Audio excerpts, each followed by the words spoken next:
Thank you for tuning in. Thank you for logging on. Your man Diamond K, of course, in here. RadioFire.com, the Diamond K Show.com. Lot of things to get into today. Jam-packed show. There's so much going on in the world, in the country, everywhere. Today's show, of course, Republicans choosing power over principle. The Republicans' Supreme Court hypocrisy. There are going to be huge consequences to this, just so people know. And the consequences are going to be bigger than just the selection of the Supreme Court justice. Of course, there's going to be, some type of a reaction from the Democrats, whether that is now or whether that is later. It's probably going to be later. We're going to talk about that today. Of course, conspiracy theories are absolutely corroding the fabric of America. What do I mean? We're going to talk about that. Conspiracy theories. I mean, the president pushes conspiracy theories. And this is already something that we saw on the internet, something that we always saw from the right, from Fox News, from other conservative outlets, conspiracy theories. But now that we're seeing them in the mainstream, it is having an effect on the fabric of this country. So 2020, is this suddenly a new election that we are in the midst of? I say in the midst of because election voting has already started. Early voting has already begun in several places. So we're going to talk about that. And Ellen DeGeneres, she's made an on-air apology, vowing a new chapter.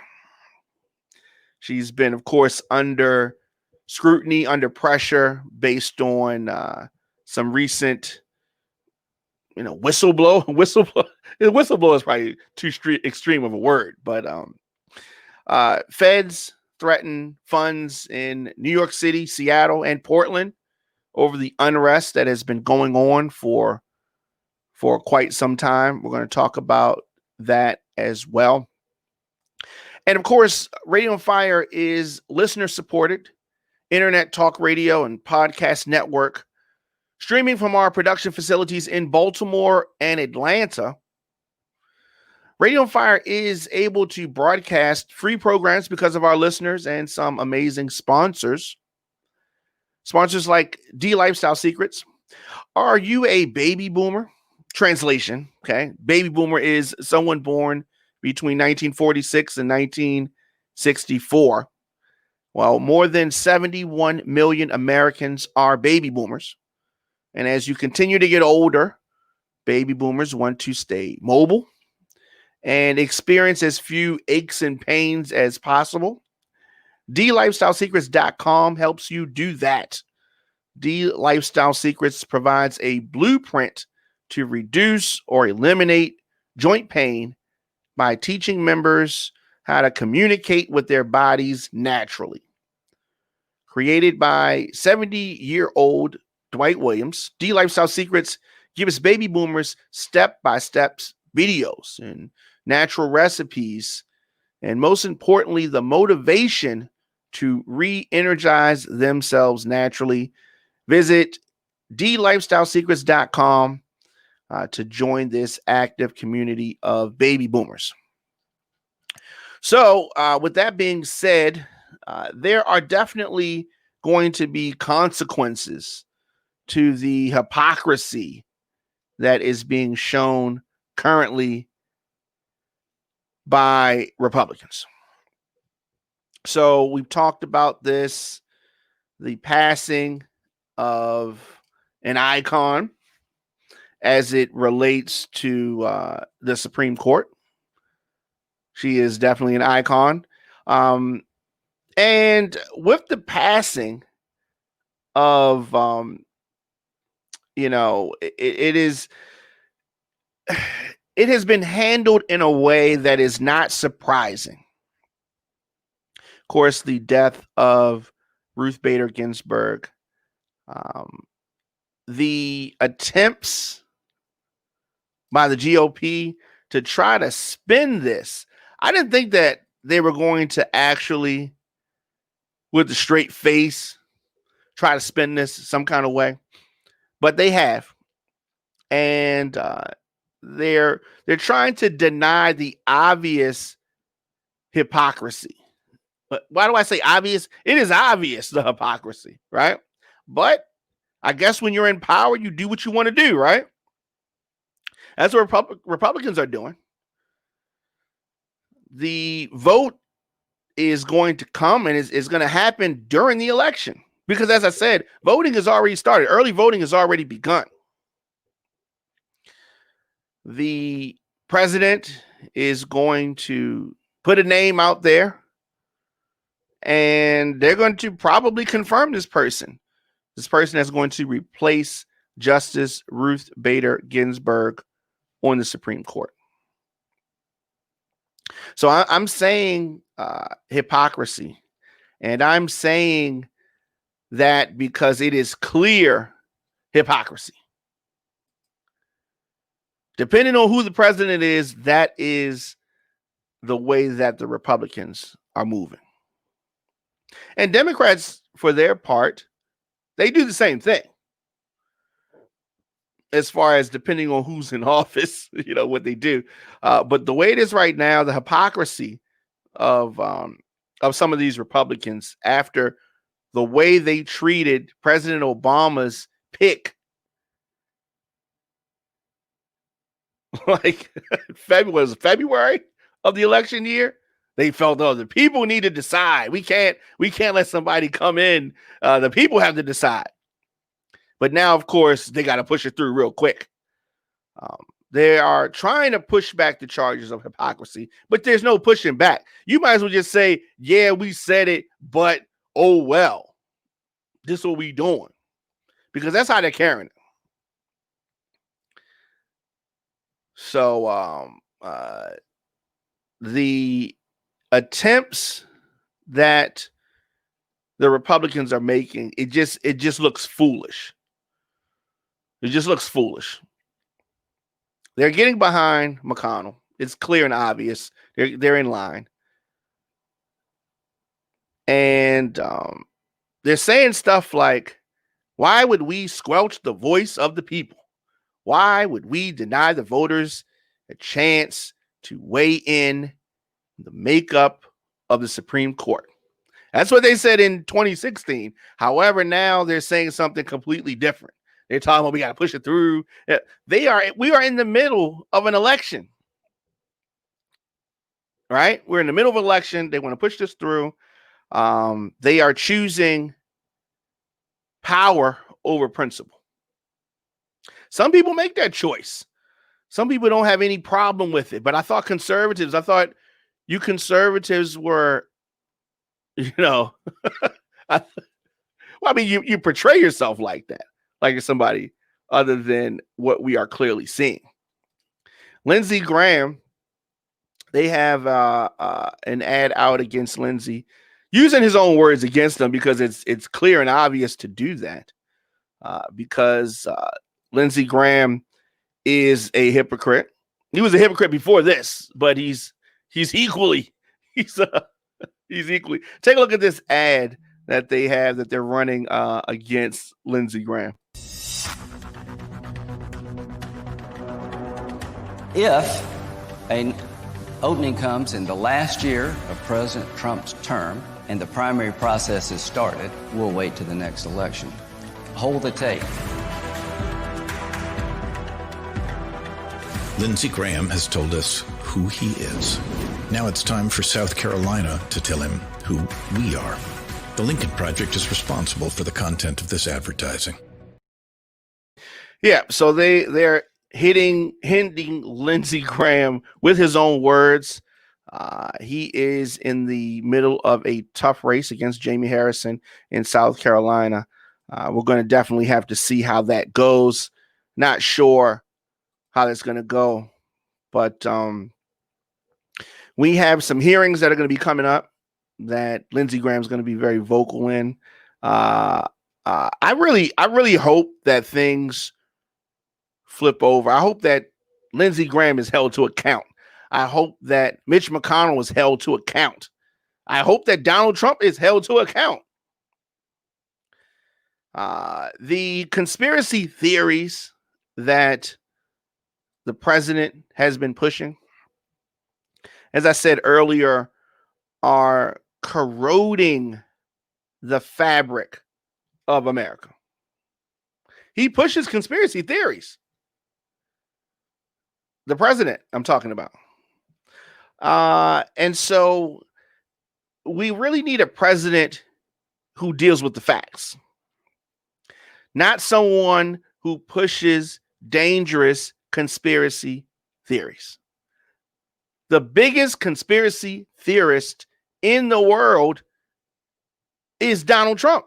It's called QAnon, a fringe conspiracy theory. QAnon's grown so fast, supporters are linked to acts of violence. Murder at Staten Island. The suspected killer Was obsessed with the QAnon conspiracy theory. The FBI has ID'd QAnon as a domestic terror threat. What's gone from an underground, almost cult-like group has now entered the mainstream of American politics.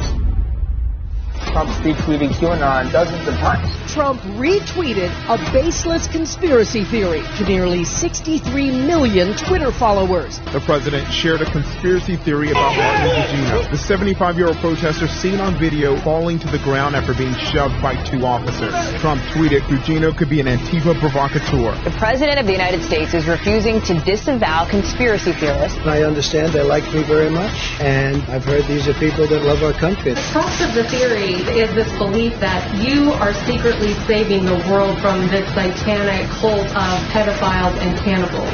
Is that supposed to be a bad thing? So I'm willing to do it. I'm willing to put myself out there.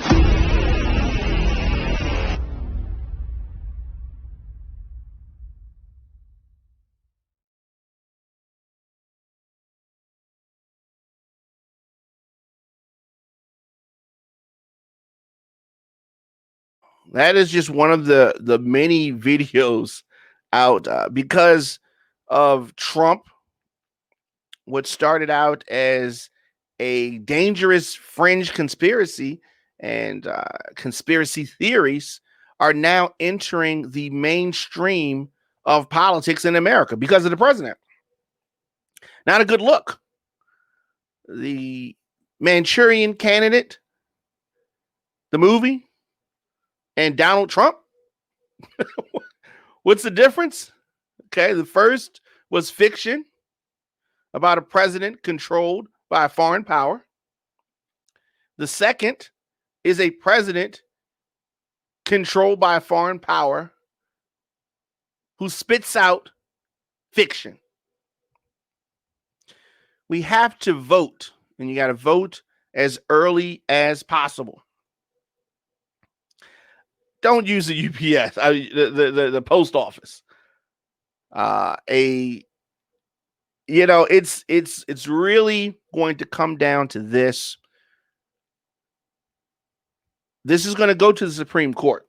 Here's what the Republicans are thinking, at least Trump is thinking. If he doesn't win the election by votes, he wants to dispute the outcome, take it to the Supreme Court that he has packed with people that he feels are going to rule in his favor. That's where we're at right now. That's where we are. Things are very serious, very critical right now.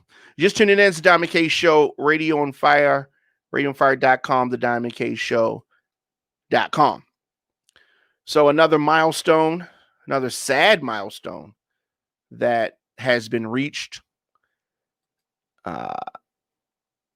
America has passed 200,000 COVID-19 deaths. 200,000. Joe Biden spoke yesterday about this milestone. It's a location that we don't want to be at.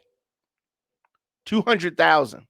But of course, the conspirator in chief is acting like, oh, it doesn't affect anybody. And many people that are in the Republican Party now that are supporting Trump are Trump supporters. They're not conservatives because the things that are going on are not true conservatism. Real conservatives are not supporting Donald Trump. Members of this cult, those are the ones that are supporting Donald Trump. And the statement that he made is 2015, how he loves the uneducated. That is because he's trying to get something over on people and has been successful in doing this.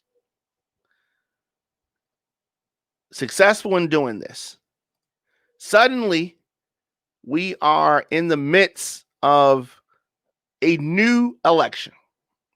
Why do I say that? Why do I say a new election? I say a new election because the stakes have gotten even higher. The stakes now are even greater than they were before. Presidential politics moves very fast. We are all watching as the headlines zoom by. We are 1 week away from the first debate. This is going to be crucial. What's going to happen in the debate? We're going to have coverage. We're going to be talking about it. The debate. We're going to be showing the debate, and then we're going to talk about it. So radioonfire.com/live, debate coverage immediately following the debate, and we will be streaming the debate here. As I said, radioonfire.com. Let's take a quick break, and we're going to come back with more of the program after this.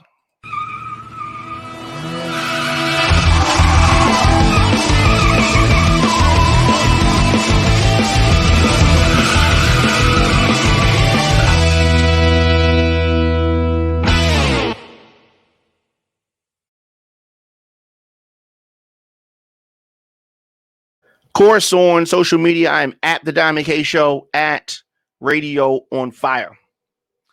So the October surprise 2020 still could be coming, and that is the vaccine that is being rushed and promoted by this president. A vaccine that many people will not take. Why won't they take it? Because they are not comfortable with the efficacy of the vaccine, a vaccine that's been rushed to market.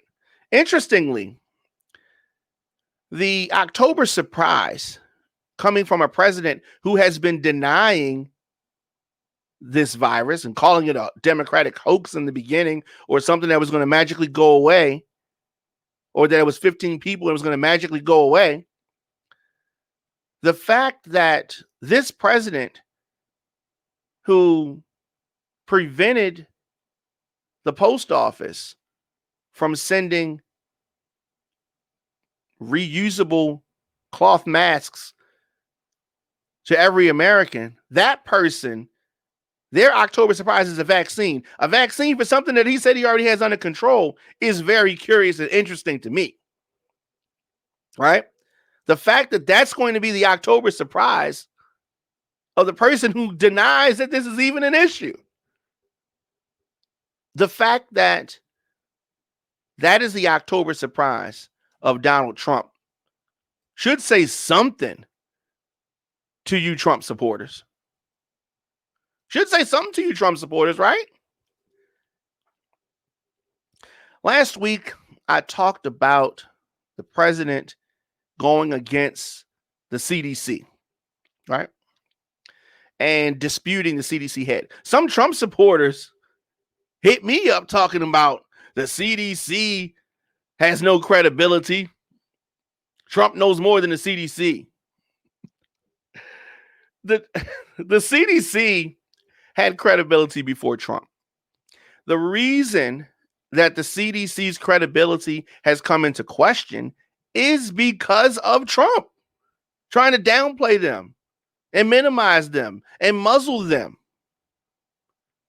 because the actual science that the CDC is using contradicts the foolishness and the lies and the conspiracy theories of Trump. So, of course, he has to put his finger on the scale. That is where we are. Yeah. So, I don't know. The death of Ruth Bader Ginsburg really has injected another generational fight that was already, we were already in the midst of the deadliest public health threat in 100 years. And then to interject this, the worst economic collapse since the Great Depression, before any of us were even born, right? But we have seen it, heard it, read about it. We have very significant civil unrest going on. Later on tonight, we're going to talk about some of that. 6 weeks before Election Day, which is going to be election week, right? Bare minimum. The fight to replace Justice Ginsburg is definitely going to dominate the headlines. It is definitely going to energize people on both sides. Your health care, people that are on Obamacare, the Affordable Care Act, folks that are using that, understand this. This justice that the president is going to nominate is going to be significant in what the Republicans ultimately want to do, which is to try to repeal Obamacare. I'm not even going to say replace, because they don't have a replacement. They just want to take it away. In the midst of the deadliest public health threat in over 100 years, Republicans are trying to stack the court so they can A, take away a woman's right to choose, and B, take away your health care. That's just two things. There's more that they want to do, but those are two that are high on the list. Pandemic is still going on. Millions of school-aged kids stuck at home. The economy is dragging. This big recovery that they were talking about, it ain't happening. If you look around, many stores are closing. If you go to stores that used to be popping, they're empty. And it's only a matter of time before many of those stores close. 200,000 Americans have passed. 200,000 people that were here are not here directly because of this pandemic. So when I say that there is a new election, there are new factors that are motivating people.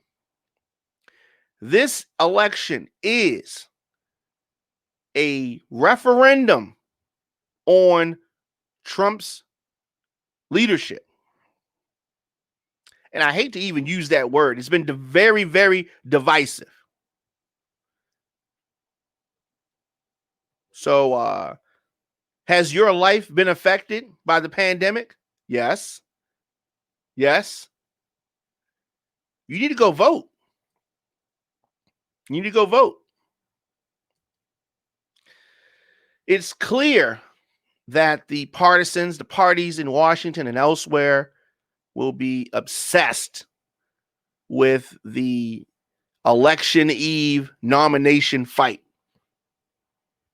This is very important. People that don't pay attention to politics until this time, you're probably looking at like, overwhelmed by the amount of things that are being thrown. Boom, boom, boom, boom. This is even more than normal. This is even more than normal. No one knows exactly how this fight will or will not reshape the 2020 landscape, but it's going to have an effect. This Supreme Court fight, the nominee, who is it going to be? So those who are close to the president are encouraging Trump to announce his Supreme Court pick on or the day before the first presidential debate, which, as I said, is 1 week from today. It's going to be on September the 29th. So you can expect that. Trump runs everything like it's a TV show. Have you waiting, cliffhangers, guest appearances, season premieres. That's how he runs the country, his company. He ran his company like that, which is why he's had to have so many bankruptcies, right? But now he's playing with the people's money in the people's house, playing games with the people. Sad state of affairs. Tune in to the Diamond K Show, of course, radioonfire.com, thediamondkshow.com. Let's take a quick break, and then come back with more of the program after this.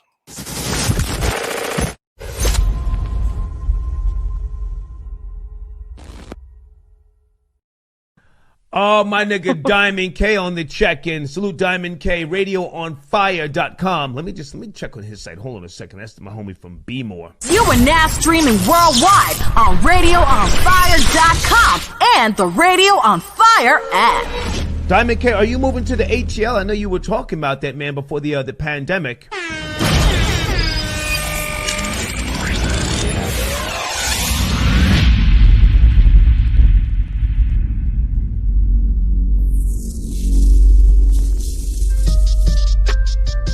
Giving you more talk, more news, and more music. It's Radio on Fire. Okay, there you go. RadioOnFire.com. That's the homie Diamond K.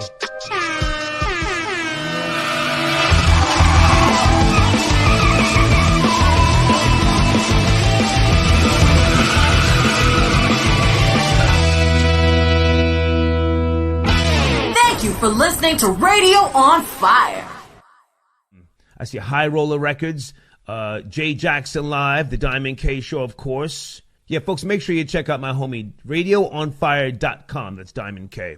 Follow us on all social media at Radio on Fire.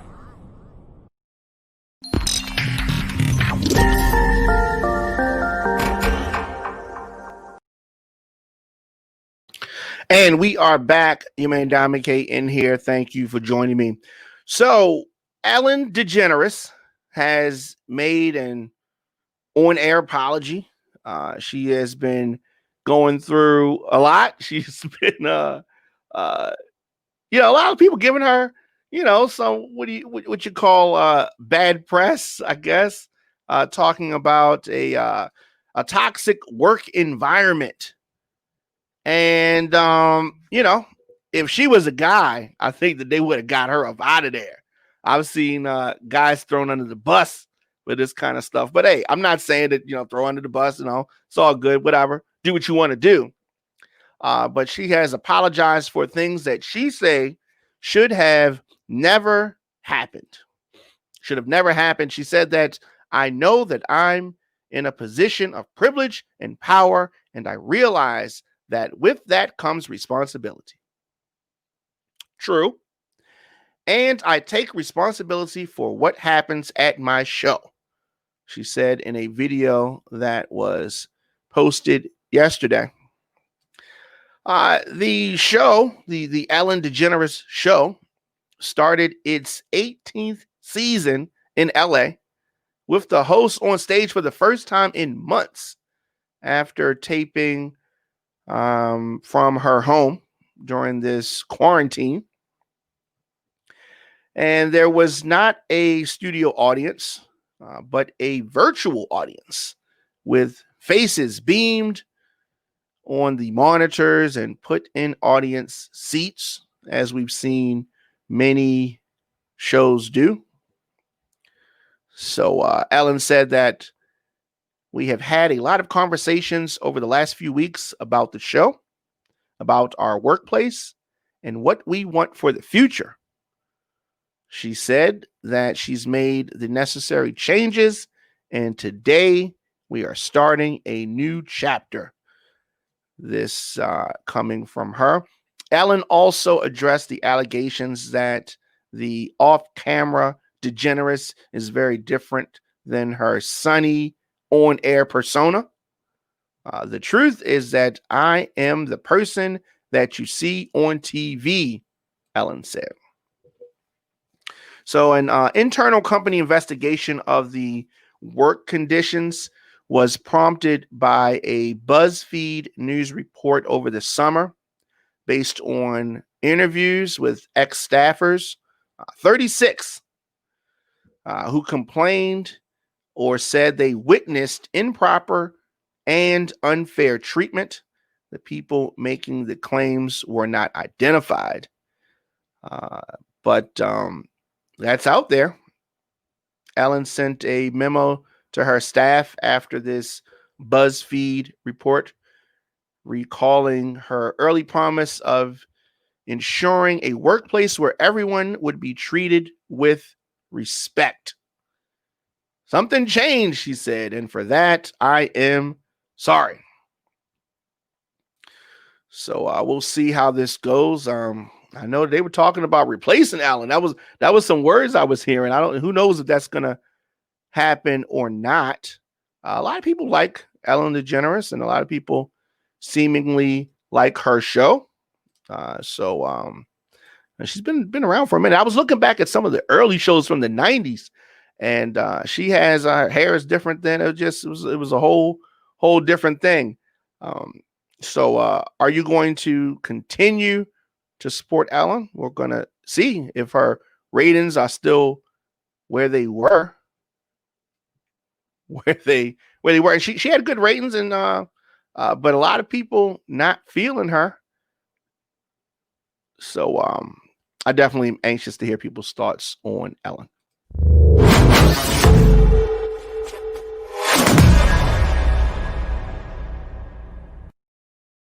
Your man Diamond K in here, of course.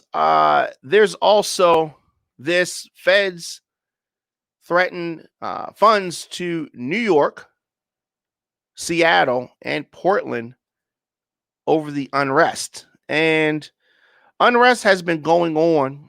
We've been talking about this for months. And, in a way to try to slow things down, I think that ultimately the government, the Trump administration, does not understand why this is taking place. Or maybe they understand and don't care. Either one, I don't like. The Justice Department has identified New York, Portland, Oregon, and Seattle, right, as places that could have federal funding slashed under a memorandum by Trump.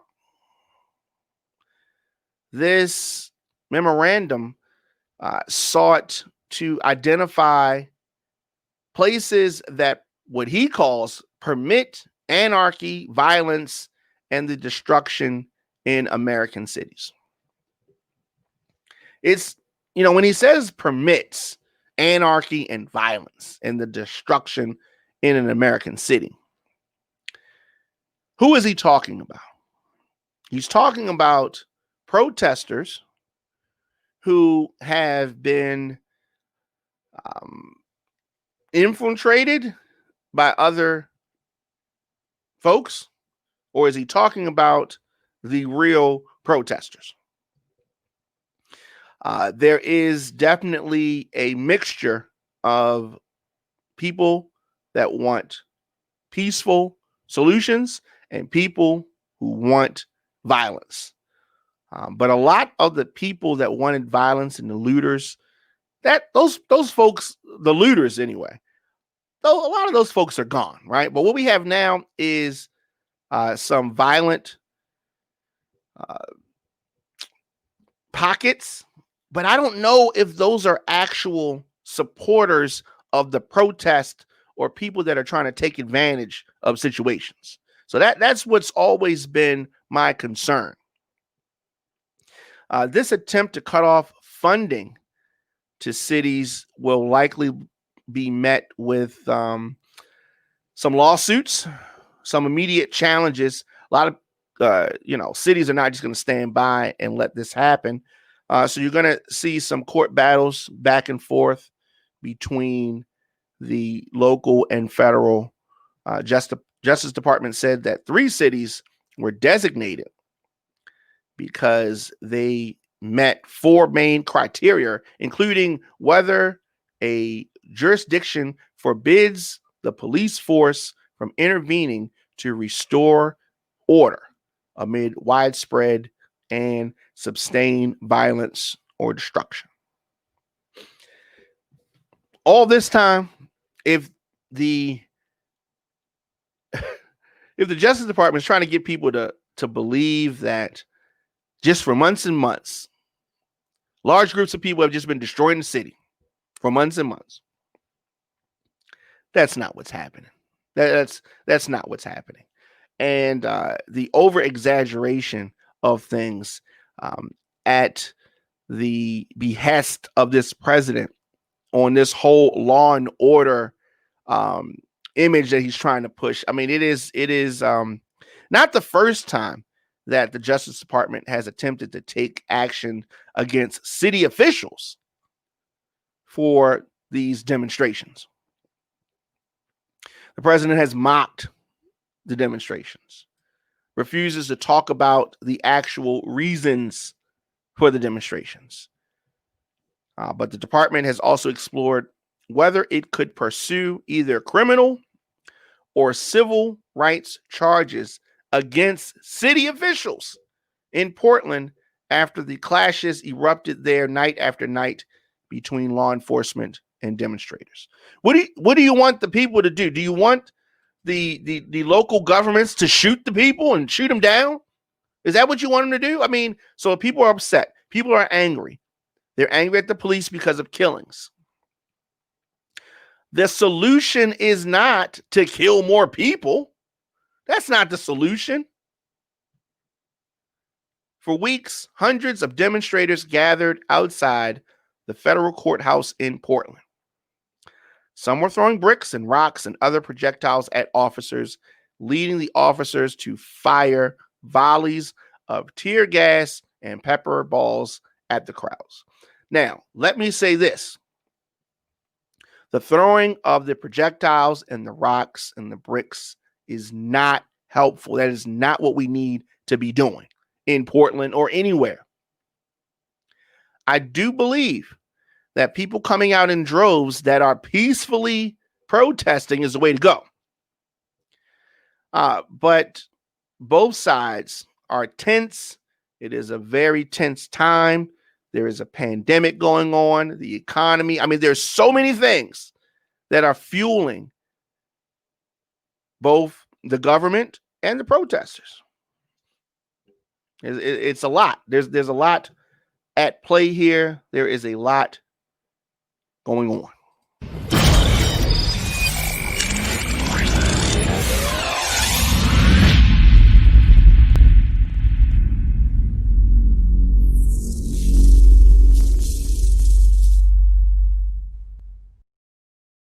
We will be back later on today. RadioOnFire.com, TheDiamondKShow.com, and Radio on Fire talks to America through digital news broadcasts and social media content. We are a rising multimedia platform generating over 350,000 viewers and listeners per month through our audio and video streams from politics, breaking news, celebrity info, sports talk, pop culture, and so much more. Radio on Fire keeps our audience covered. And as I said, if you want to catch up on any past episodes of the program, you can do that. Also, support the program via Cash App using $DJ Diamond K, and on social media at The Diamond K Show, at Radio on Fire. I'll be back later on tonight. Thanks for watching. See you guys later.